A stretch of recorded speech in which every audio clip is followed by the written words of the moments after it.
dear children, as I mentioned earlier, today I am going to teach you a next lesson of our science syllabus, which is heat changes associated with chemical reactions, which comes under Unit 8. Chemical reactions. Before studying about the heat changes associated with chemical reactions, I would like to remind you the things that you have learned when you were in grade 9 and 10 about changes. What are changes? What are reactions? Can you remind there are two types of changes? What are they? Physical changes, chemical changes. What's the difference between these two? Do you know? Try to remind. Right. Normally, when you think about chemical reaction, in a chemical reaction, new substances are formed after a change.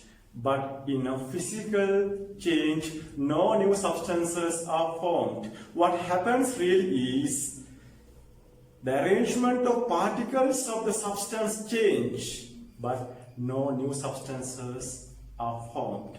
But a type of changes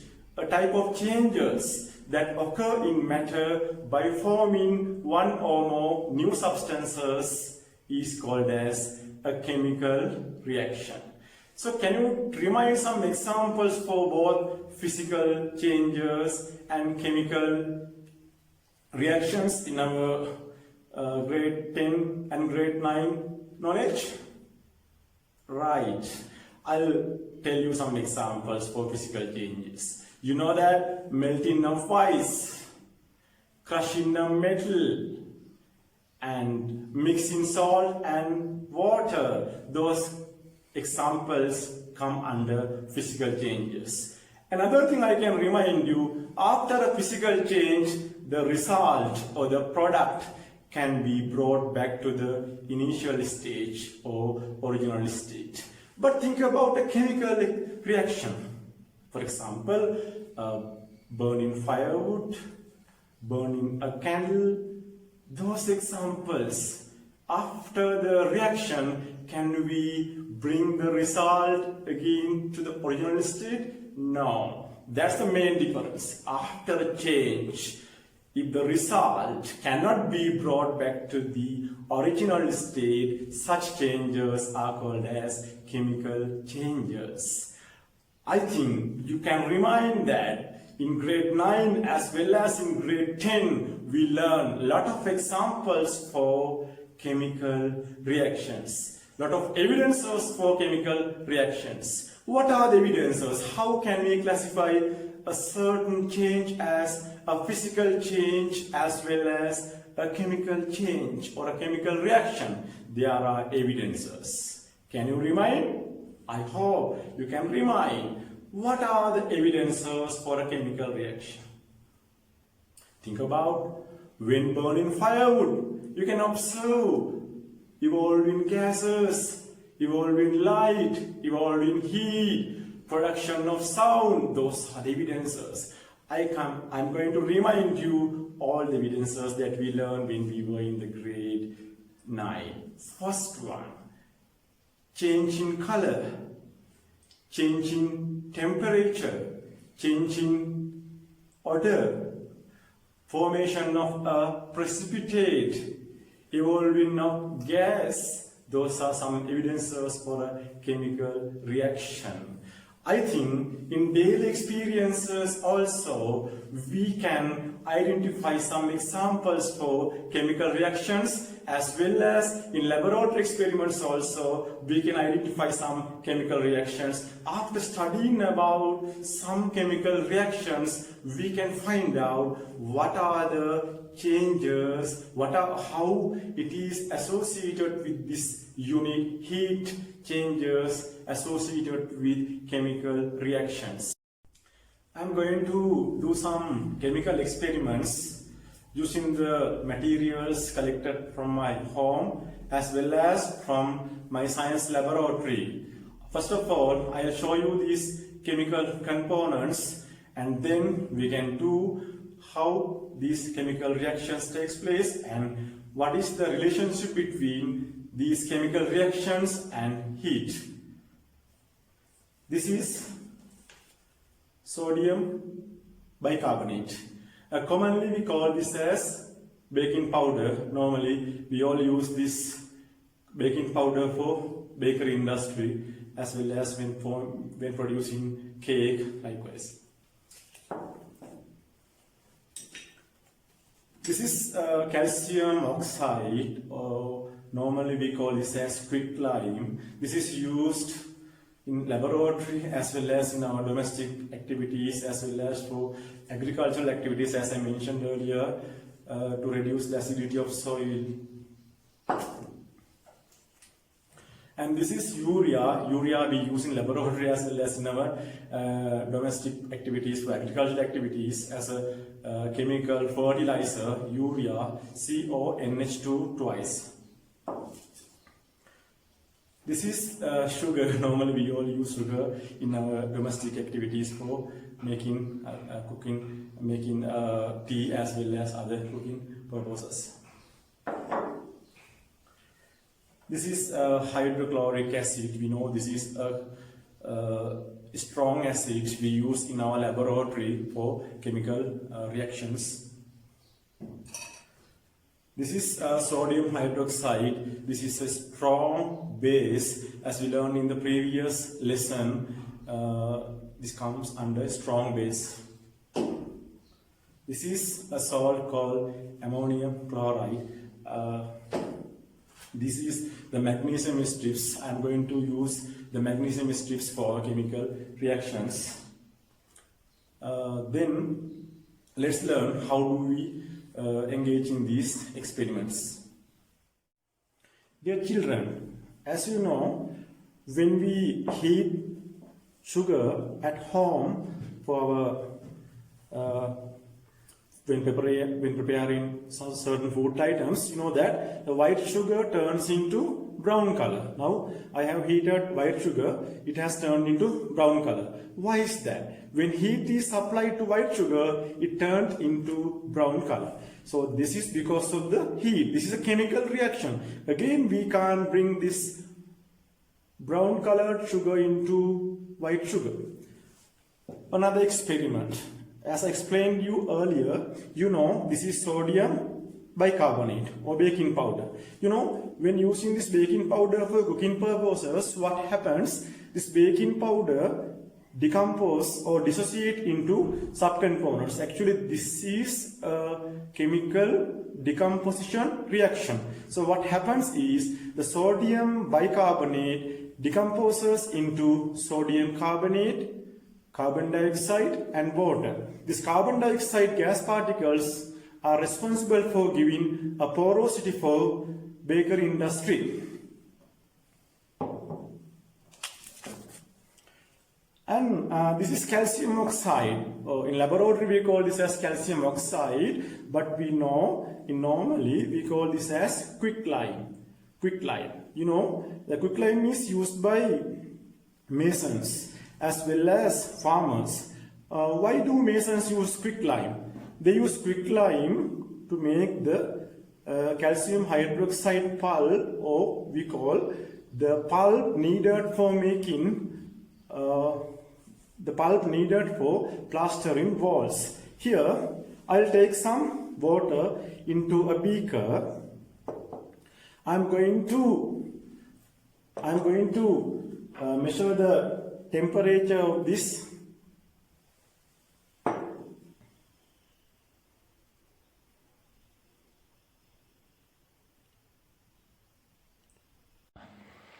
(23 degrees of Celsius).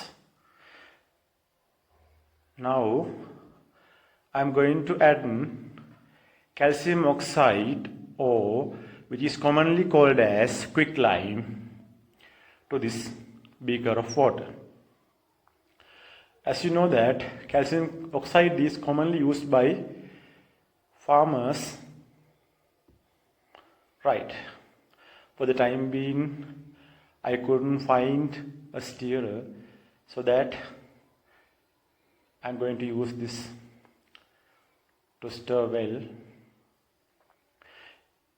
While dissolving, now I'm going to measure the temperature of the calcium hydroxide solution, because when dissolving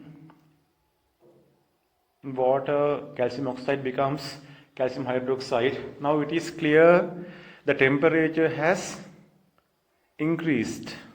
Now the temperature is 40 degrees of Celsius. Right. And also we can find out that the temperature increases because of evolution of heat. Then I am going to take urea, which is commonly used in science laboratory as well as agricultural lands as a chemical fertilizer. The chemical formula of urea is CONH2 twice. Before that, I am going to measure the temperature of sample of water in a beaker.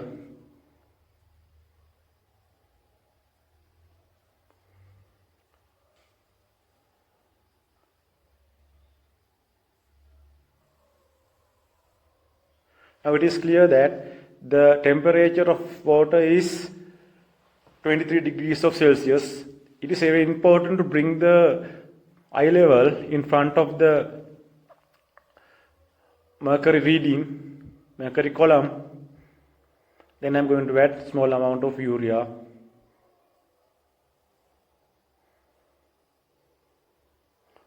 CONH2 twice. Now I am going to dissolve it. While dissolving, we can experience by our hand also its temperature gradually decreases.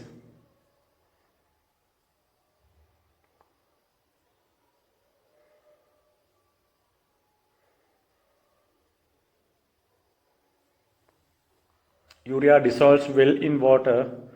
Now again I am going to use the thermometer to measure the exact temperature. After dipping the thermometer, we can touch and again feel the coldness of the beaker. Then it is clear the temperature has reduced to 15 degrees of Celsius. 15 degrees of Celsius. What has happened here is absorption of heat from the surrounding environment for the occurrence of this chemical reaction. Because of that, the temperature of this experimental setup has decreased. By touching also we can experience that again, because it is very sensitive to our palm.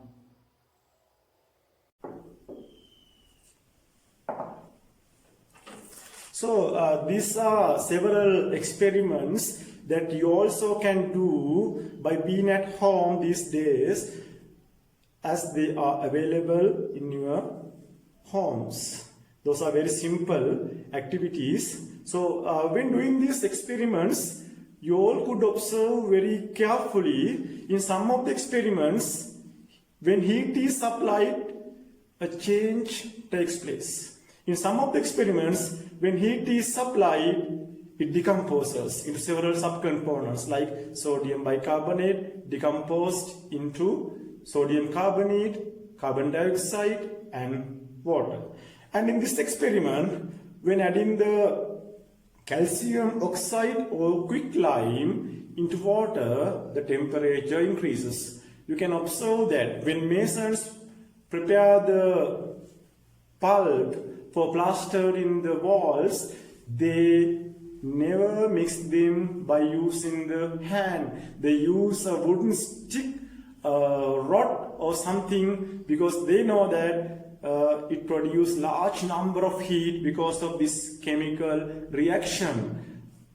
And also you can observe that Bubbles also produced when mixing the quicklime or calcium oxide with water when making the pulp that is used to plaster wall. And also, but in this experiment, what happened is when adding urea to water, the temperature of the setup decreases. What has happened? The temperature of the setup decreases means some amount of heat has absorbed from the surrounding environment to the setup. That means we all can clearly understand by using these simple experiments there is a relationship between these chemical reactions and heat. Now I am going to do some other experiments that we can do in our laboratory to find out the chemical reactions as well as the relationship of these chemical reactions with heat. Dear children, when lighting a matchstick, what happens? This is also a chemical reaction. You can observe that heat is produced. We can't touch it. And we can light up this oil lamp. Coconut oil. When lighting the coconut oil lamp, this is also an example for chemical reaction. Lighting up a candle. This is also chemical reaction because we can observe that the matchstick turns into finally a dark colored substance.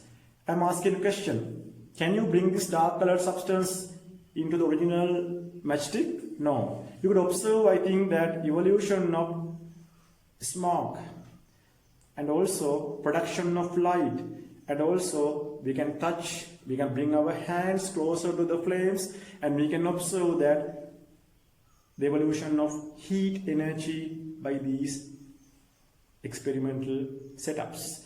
That means we can understand that when a chemical reaction takes place, there is a relationship with the heat. Now, I would like to show you a magnesium strip and how do we burn. You know that, as I mentioned earlier, normally magnesium strip stores in the laboratory coated with a kind of chemical layer because it normally reacts with the atmospheric oxygen gas. Now, first of all, I have to, before using for the experiments, we have to scrape this oxide layer by scraping with the knife. I made it earlier, I prepared this earlier, and now this is the silvery white magnesium strip on which the oxide layer is removed. Now I am going to burn this.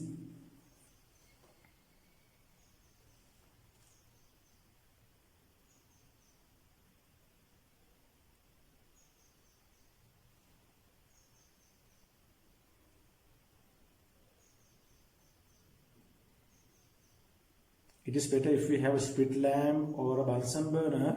Today I couldn't find out those things. Now you can observe the bright luminous flame, evolution of a gas and production of heat and production of light. Those are the evidences for a chemical reaction. In this chemical reaction is also we could experience the production of heat, evolution of heat.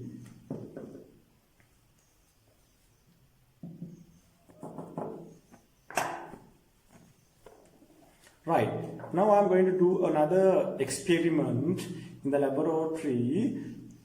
So, I used a glass of beaker and I measure the temperature of this beaker. Now I am going to measure the temperature of normal water. It is also 23 degrees of Celsius. As I mentioned earlier, when measuring the temperature, eye level should be in front of the top of the mercury column. Right. Then I am going to add ammonium chloride powder. So it is a solid white colored substance. When adding ammonium chloride, we can experience that the temperature of the beaker decreases, but we can use the thermometer. While using the thermometer, we can measure the temperature as well as we can touch our hand and experience that. Now it is clear that the temperature is gradually decreasing.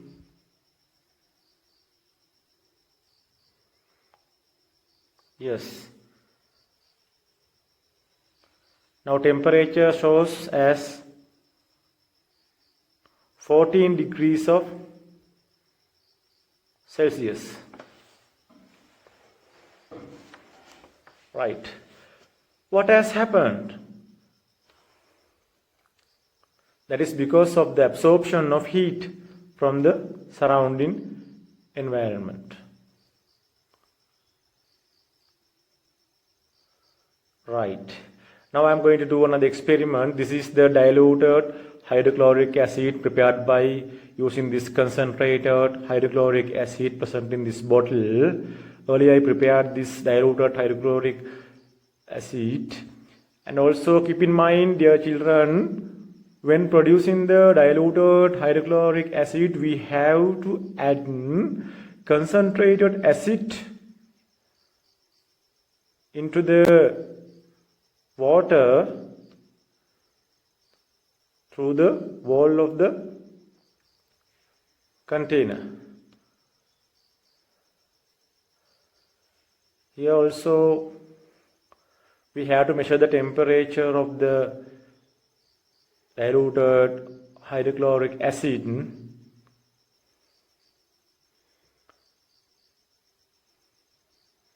I am going to measure the temperature. It is 20 degrees of Celsius. Now the temperature. Now then I am going to add pieces of magnesium strips.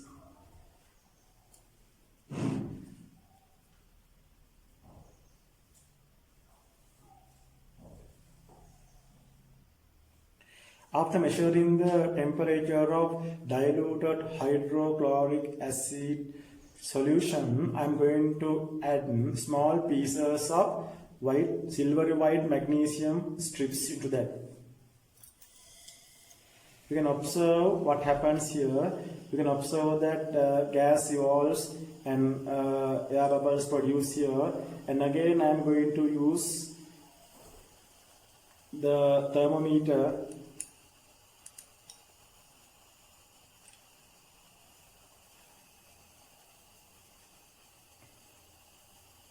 This is also a chemical reaction because that is why, because of this chemical reaction, we can observe that evolution of gas, production of air bubbles, and also production of sound. And here we want to check whether heat is generated or not. Now it is very clear to me the temperature of the thermometer gradually increases. The temperature of the setup increases. Because of that, the thermometer reading gradually increases. Now it is, I think,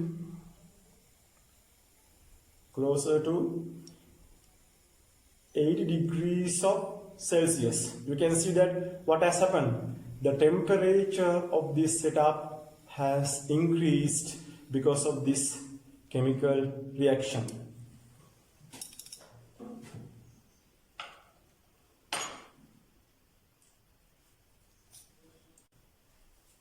Then we can do another experiment. I'm going to mix sodium hydroxide crystals with normal water. I took a beaker of water, and first of all I am going to measure the temperature of this water beaker. Right, as earlier the temperature of this normal, the temperature of water is 23 degrees of Celsius as usual. Now I am going to add sodium hydroxide crystals. As you know, sodium hydroxide is a strong base that we use in the laboratory. As we learned in the previous lesson, you can remember that. Now I am going to add 1 spoon of sodium hydroxide. You can see it is white colored crystals.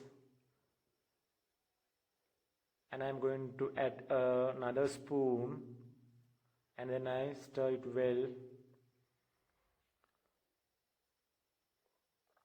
You all can observe that it dissolves gradually in the beaker of water. After mixing well, we have to measure its temperature. Right. Let's measure the temperature using the thermometer. Right. Now we can observe that the temperature of the setup gradually increases. We can touch and feel the rise in temperature. We can feel it with our skin. The temperature gradually rises. Now the final temperature becomes 52 degrees of Celsius. Experiments, we all could clearly understand that there is a direct relationship between chemical changes, chemical reactions, and heat. Let's learn how this heat evolution takes place, or how heat absorption takes place. Dear children, when conducting these experiments, it was very clear to us. In some of the experiments, there was a rise in temperature. In some of the other experiments, we could observe that the temperature of the setup decreases. Then we can understand, as evidence of a chemical reaction, the change in temperature is very important. Now we have to draw attention towards the relationship between temperature and heat. What is temperature? What is heat? Because in our lesson, we have to draw attention to the heat changes associated with these chemical reactions. Do you know what is temperature? What is heat? I am going to explain you that. The temperature change can be considered as a measure of the amount of heat either evolved or absorbed. So, the temperature of a particular setup increases because of the absorption of heat, while the temperature of a particular setup decreases because of the loss of heat. Then we can understand that there is a direct, strong relationship between chemical reactions and absorption of heat. Now, because of this, we can classify previous experiments into two categories. What are they?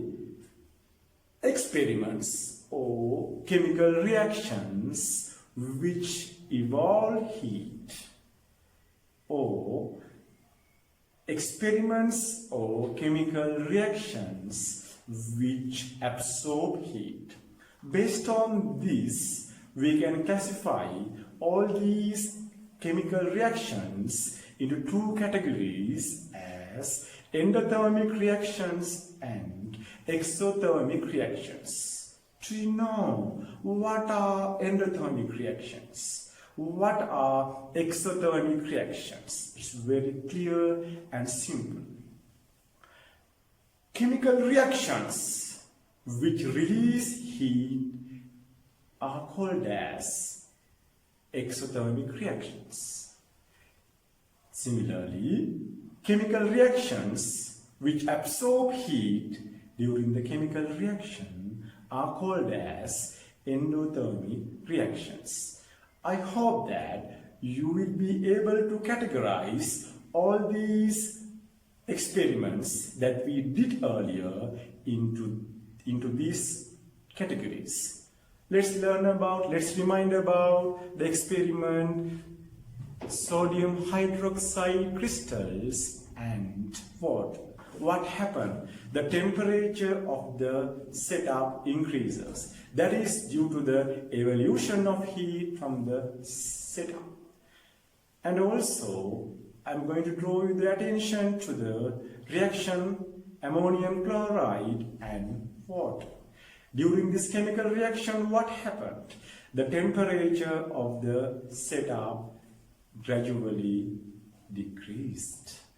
That is, the reaction between sodium hydroxide crystals and water can be considered as an exothermic reaction, while the reaction between ammonium chloride and water can be considered as endothermic reactions. If I explain all the experiments, if I categorize all the experiments into two categories like exothermic and endothermic, these are the examples.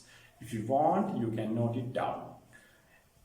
Exothermic reactions. First one, sodium hydroxide and water, magnesium strips and hydrochloric acid, calcium oxide and water, and also burning of magnesium strip or burning of firewood or burning any substances, it belongs to exothermic reactions as it evolves heat. And what are the examples for endothermic reactions? As I mentioned earlier, ammonium chloride and water. The setup gets cooled. That is because of absorption of heat from the surrounding. Another one, the reaction between urea and water. And also, when heating sodium bicarbonate or baking powder, because baking powder is a chemical component which need to absorb heat for decomposition. And also, we can remember when heating calcium carbonate in lime industry, it needs to gain heat. When supplying heat, calcium carbonate decomposes into calcium oxide and carbon dioxide. And also, it is very important to know that the process photosynthesis, because the photosynthesis is a natural process which takes place in plant leaves as well as in green color parts, especially leaves as well as in some algae. You know, a photosynthesis process needs solar energy. It absorbs solar energy and produces food and oxygen gas. So that means we can understand the process photosynthesis also belongs to endothermic reactions. Dear children, not only these examples, there are many more examples for exothermic reactions and endothermic reactions. I think that you could understand the main difference between endothermic and exothermic reactions. Again, I would like to say you the difference between endothermic reactions and exothermic reactions. What are called as exothermic reactions? The chemical reactions occur by losing heat to the surrounding are called as exothermic reactions. Similarly, the chemical reactions which occur by gaining heat energy from the surrounding are called as endo. During an exothermic reaction, the experimental area where the reaction takes place gets heated due to the evolution of heat by the chemical reaction. Similarly, during an endothermic reaction, the experimental area where the reaction takes place gets cooled because of absorption of heat from surrounding. We know, dear children, we can simply represent an endothermic reaction and an exothermic reaction using an equation as given in the whiteboard. As well as I'm going to explain you how to represent the energy level diagrams. Here, when we draw our attention for exothermic reactions, what happens? Reactants, arrow, products plus heat. Why did I put the heat in this side? Why? During the chemical reaction, heat is evolved. So, the amount of heat quantity present in the reactant side should be higher than the amount of heat quantity present in the product side. Then, for example, if we consider about the reaction between magnesium and hydrochloric acid, we can represent this exothermic reaction by using an equation as given below. Here, magnesium solid state react with the hydrochloric acid aqueous, produce magnesium chloride, salt, hydrogen gas and heat. To balance this, we can put two HCl molecules here. Now, when we represent this data in an energy level diagram, we can represent it in this form. This shows energy here. What has happened is the amount or the quantity of energy present in the product side should be less than the amount or the quantity of heat present in reactant side. So I represent reactants have a higher quantity of energy, products have a lesser quantity of energy. To represent the loss of heat, I use this downward arrow. This indicates energy is released. So on the same energy level diagram, or if not in another energy level diagram, we can represent the chemical formulas as well. Let's draw our attention towards the endothermic reactions. Again, I would like to remind you what is meant by endothermic reaction. The chemical reactions taking place by absorbing the heat energy are called as endothermic reactions. Here what happens? As they absorb heat from surrounding, the quantity of heat present in the product side should be higher than the quantity of heat present in the reactant side. You can understand when I represent it in this manner, reactants plus heat. Why is that? Because of absorption of heat. Arrow, products. For example, if we take the experiment we did earlier, ammonium chloride aqueous gains heat from the surrounding and it dissociates into ammonium positive ion in aqueous medium as well as chloride negative ion. As this is an ionic compound, it dissociates into ammonium positive ion and chloride negative ions in an aqueous medium. Here, we can illustrate the energy level diagram of this kind of endothermic reactions by using this kind of chart, which is called as energy level diagram. Here, what has happened?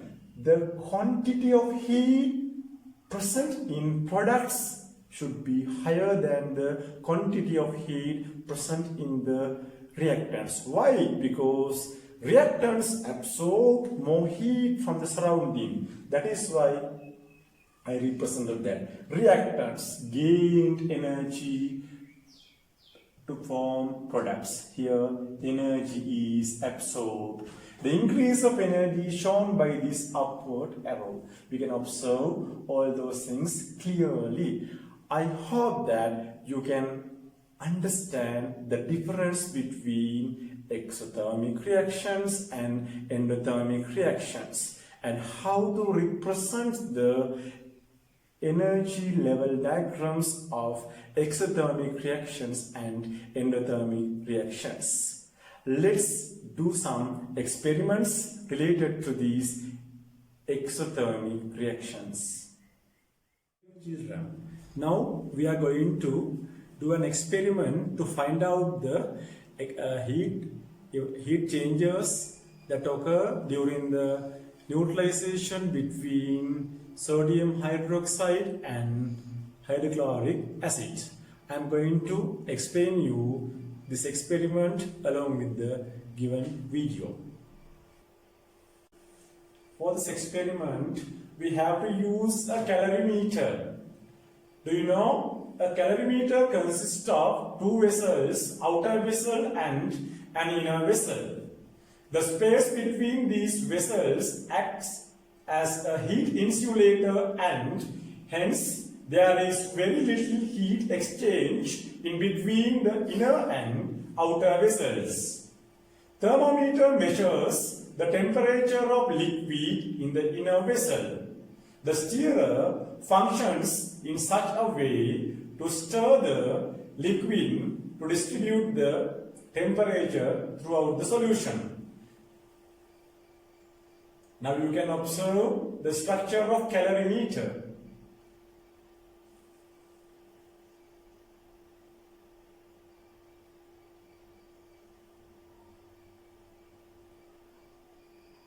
We are going to take sodium hydroxide as well as hydrochloric acid with equal concentration. For this experiment, we take 1 moles per cubic decimeter of sodium hydroxide as well as 1 moles per cubic decimeter of concentration hydrochloric acid.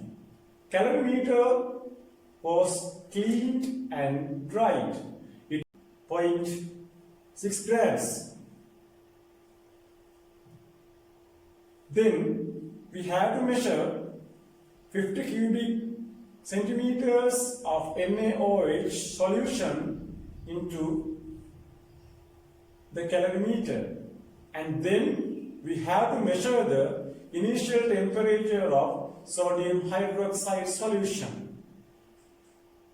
After noting down the initial temperature of sodium hydroxide solution, then we have to wash the thermometer by using the clear water. After that, we have to measure another 50 milliliters or 50 cubic centimeters of hydrochloric acid using a measuring cylinder. Then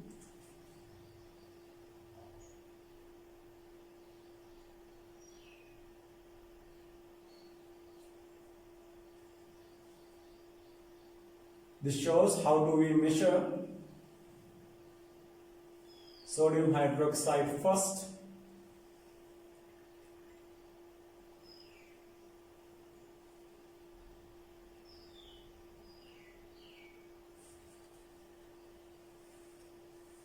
we measure hydrochloric acid 50 cubic centimeters, and then we have to mix by pouring this solution into the calorimeter by opening the lid. Just after pouring, we have to close the lid and stir the solution by using a stirrer to distribute the temperature or the heat throughout the whole solution equally.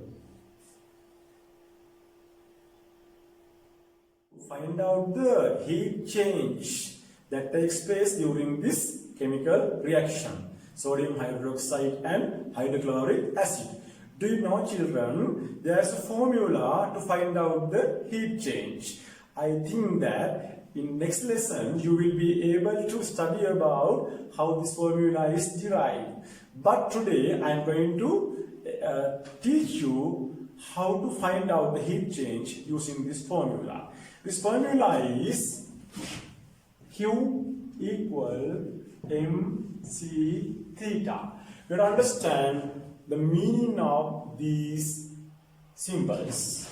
Q refers to quantity of heat. Quantity of heat. M means the mass. C means specific heat capacity. Theta means temperature difference. Right. Then I would like to tell you that this calculation is based on the assumptions that the entire quantity of heat of the reaction is contributed for the increase of temperature in these 100 cubic centimeters of solution. Since dilute solutions were used for mixing, we have to assume that the specific capacity of the mixture is equal to the specific heat capacity of water. As well as to find out the mass, we have to assume that the density of the mixture is also equal to the density of mixture because we use diluted solutions. Right, let's find out the factors needed for these calculations.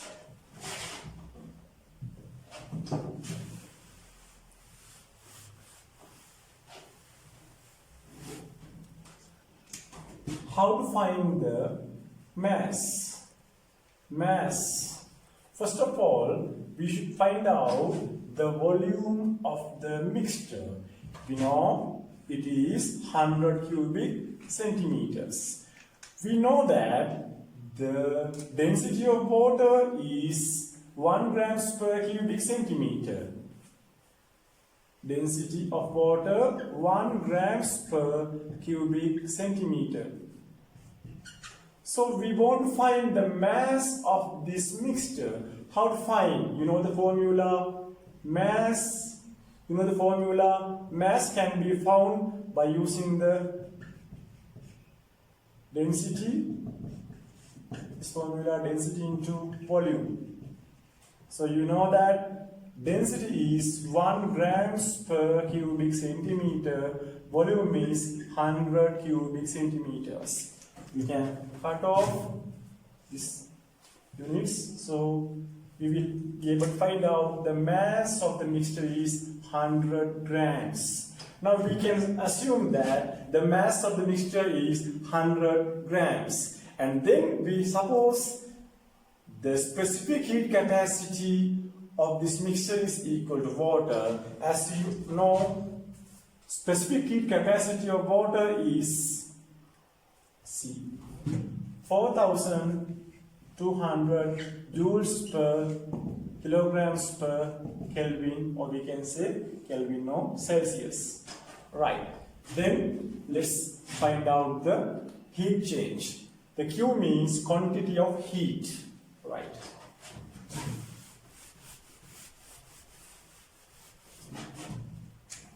Q, quantity of heat, equal M. M means, we got that 100 grams. We have to use only the SI units. So, to convert these grams into SI units, we have to divide it by 1000. So, the unit becomes kilograms. C, specific heat capacity, 4200 joules per kilograms per Kelvin, or here we can say Celsius. Theta, what is theta? Theta means the temperature difference that takes place during the chemical reaction. Earlier we got T1 or initial temperature as 34, T2 or the final temperature as 39.3, so we can find out the temperature difference or theta by subtracting the initial temperature with final temperature. So theta or temperature difference equal T2 minus T1. So T2 equals 39.3 degrees of Celsius. T1 means 34 degrees of Celsius. The theta or the temperature difference will be 5.3 degrees of Celsius. Now we have to substitute this value for this theta here.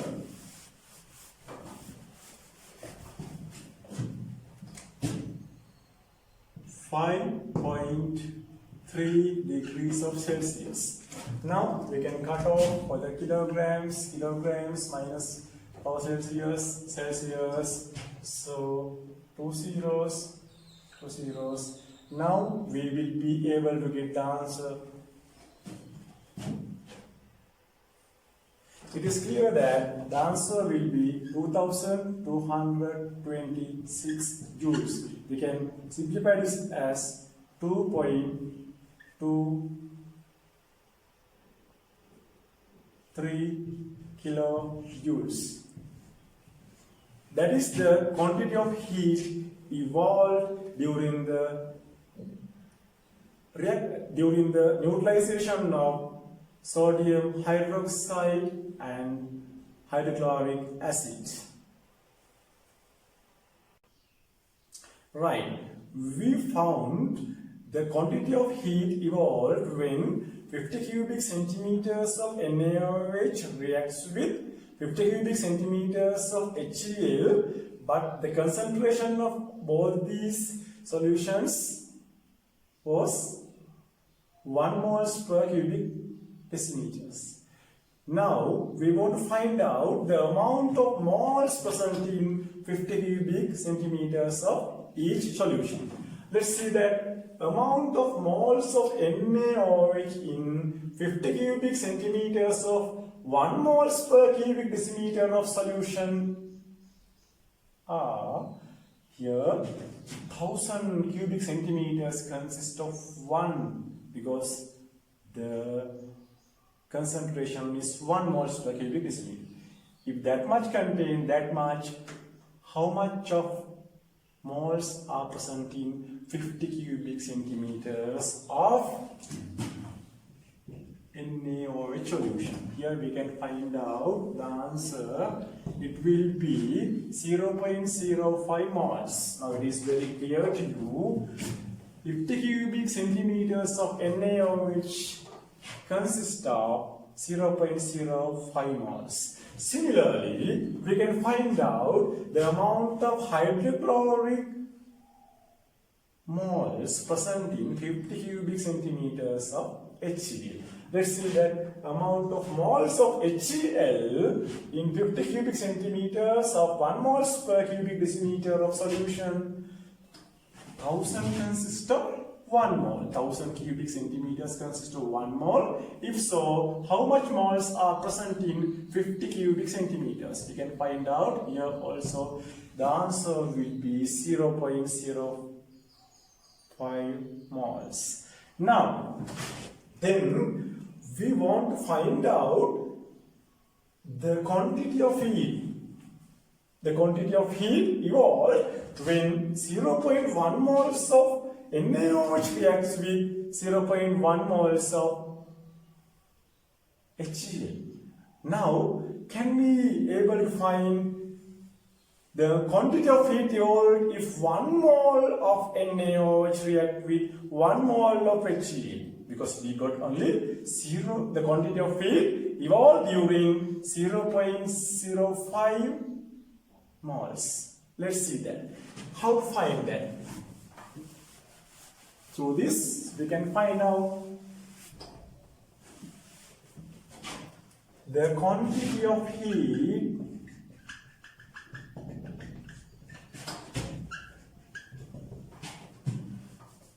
evolved when 1 mole of NaOH reacts with 1 mole of HCl. We found earlier 0.05 moles of both the solutions produce 2.23 kilojoules of heat. If so, if it is 1 mole, we can multiply it by 1 moles. So the moles cut off. The answer will be 44.6 kilojoules. You can understand that if 1 mole of NaOH reacts with 1 mole of HCl, the total quantity of 44.6 kilojoules of energy is released. Really, this is an example for acid-base neutralization reaction.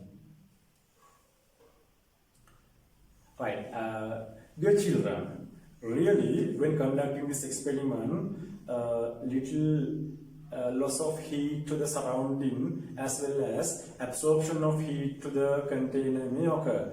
So, when conducting this for our O-level situation, we neglect this loss of heat and we assume that no loss of heat took place during the experiment.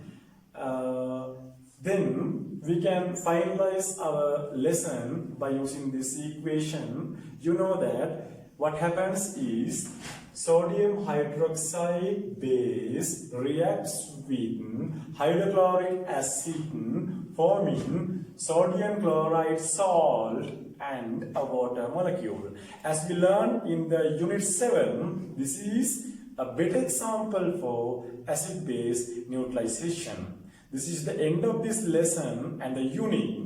I hope to meet you in next unit. It is unit 9. Have a nice day.